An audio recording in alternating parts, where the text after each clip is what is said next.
जो फिल्म है ये काफ़ी महत्वपूर्ण है, पूरे देशवासियों को देखना चाहिए। खास करके भारतीय जनता पार्टी का जहाँ जहाँ शासन है, खास करके हरियाणा में, राजस्थान में, हिमाचल प्रदेश में, मध्य प्रदेश में, छत्तीसगढ़ में, हाल के दिनों में जब 15 तारीख को रिलीज हुआ था फिल्म, उसी समय टैक्स फ्री कर दिया गया। और कुछ ही दिन पहले उत्तर प्रदेश में माननीय मुख्यमंत्री योगी आदित्यनाथ जी ने फिल्म देखने के बाद उसको टैक्स फ्री करने का घोषणा किए हैं। और बिहार में भी बिहार के माननीय उप मुख्यमंत्री सम्राट चौधरी जी, माननीय उप मुख्यमंत्री विजय कुमार सिन्हा जी, माननीय प्रदेश अध्यक्ष दिलीप जायसवाल जी, ये सभी वरिष्ठ नेताओं ने द साबरमती रिपोर्ट को देखने का काम किया है। द साबरमती रिपोर्ट फिल्म जो है बहुत ही दर्दनाक घटना को उजागर करता है। गोधरा कांड में, जिसमें गोधरा कांड हुआ था, तो हम समझते हैं कि 2004 के आसपास में ये घटना हुआ है और साबरमती एक्सप्रेस में अयोध्या से दर्शन करके लोग लौट रहे थे और गोधरा स्टेशन से आगे जो विभत्स घटना हुआ है, उस घटना को इसमें सार्वजनिक किया गया है। इस घटना को हम समझते हैं कि द साबरमती रिपोर्ट जो फिल्म बनाए हैं, वो फिल्म के निर्देशक को हम बधाई देते हैं। इसमें दूध का दूध, पानी का पानी किया गया है। इसे सभी देशवासियों को, बिहार वासियों को देखना चाहिए, समझना चाहिए। तो क्या बिहार में टैक्स फ्री होना चाहिए? बिल्कुल होना चाहिए। मैं बिहार के माननीय मुख्यमंत्री श्री नीतीश कुमार जी से मैं मांग करता हूँ कि ये साबरमती रिपोर्ट जो है निश्चित तौर से टैक्स फ्री होना चाहिए, ताकि सभी लोग जो है इस फिल्म को देख सकें। धन्यवाद। मनाया गया पूरे देश भर में और बीजेपी जो है 26 नवंबर से 26 जनवरी तक संविधान गौरव दिवस मना रही है। क्या कुछ कहेंगे इस पूरे अवसर पर? भारतीय संविधान के बने हुए 75वां वर्ष के अवसर पर समस्त देशवासियों को हम अपनी ओर से हार्दिक शुभकामना और बधाई देते हैं। और भारतीय जनता पार्टी की ओर से विशेष करके संविधान गौरव दिवस के रूप में राष्ट्रव्यापी अभियान के तहत कल 26 नवंबर के दिन ही संविधान को अंगीकार किया गया था। संविधान सभा में जो लोग शामिल थे, संविधान सभा के अध्यक्ष को कल ही संविधान सौंपा गया था और कल विशेष करके दिल्ली के सेंट्रल हॉल में देश के महामहिम राष्ट्रपति द्रौपदी मुर्मू जी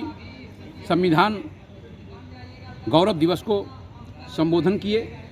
वहीं सुप्रीम कोर्ट में आयोजित संविधान गौरव दिवस को देश के लोकप्रिय प्रधानमंत्री आदरणीय श्री नरेंद्र मोदी जी ने संबोधित किया।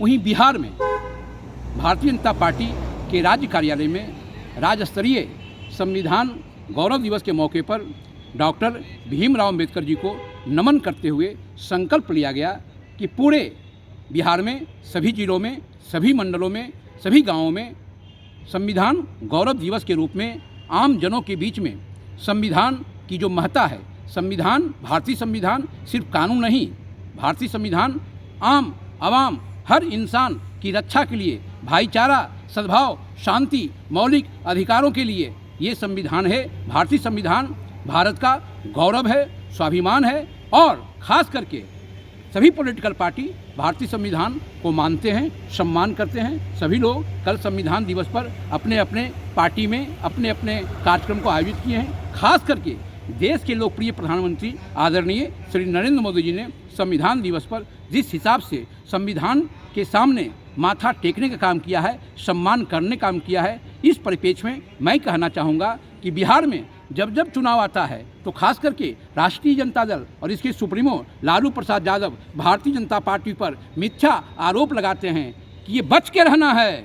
ये भारतीय जनता पार्टी के लोग संविधान को समाप्त करना चाहते हैं। तो मैं कहना चाहता हूं राष्ट्रीय जनता दल और लालू प्रसाद यादव जी को कि भारतीय जनता पार्टी है तो भारतीय संविधान को कोई छेड़छाड़ नहीं कर सकता है। अब भारतीय संविधान के स्वाभिमान पर कोई उंगली नहीं उठा सकता है। इसलिए भारतीय जनता पार्टी के आदरणीय श्री नरेंद्र मोदी जी निश्चित तौर से देश के आम आवाम, गरीब गुरबा, किसान, महिला, युवा सबों के हित में, सबों के स्वाभिमान की रक्षा के लिए, सबों के खुशहाली के लिए काम कर रहे हैं। इसलिए भारतीय संविधान की रक्षा भारतीय जनता पार्टी करने में सक्षम है, सफल है। लेकिन नेता प्रतिपक्ष है कांग्रेस लोकसभा के राहुल गांधी भी जो है संविधान की लाल डायरी भी दिखा रहे थे और हर चुनाव में जैसे कि हमने देखा कि वो डायरी दिखा रहे थे और कह रहे थे कि यही संविधान है जो देशवासियों की रक्षा करेगा और इसी को जो है बीजेपी खत्म करना चाहती है। तो देखिए, राहुल गांधी भी कहते हैं। देखिए, कांग्रेस पार्टी और ख़ास करके कांग्रेस पार्टी के राहुल गांधी जी जिस हिसाब से अनाप शनाप बयान देते हैं उससे आम जनों के बीच में राहुल गांधी जी खुद हाशिए पर जा रहे हैं।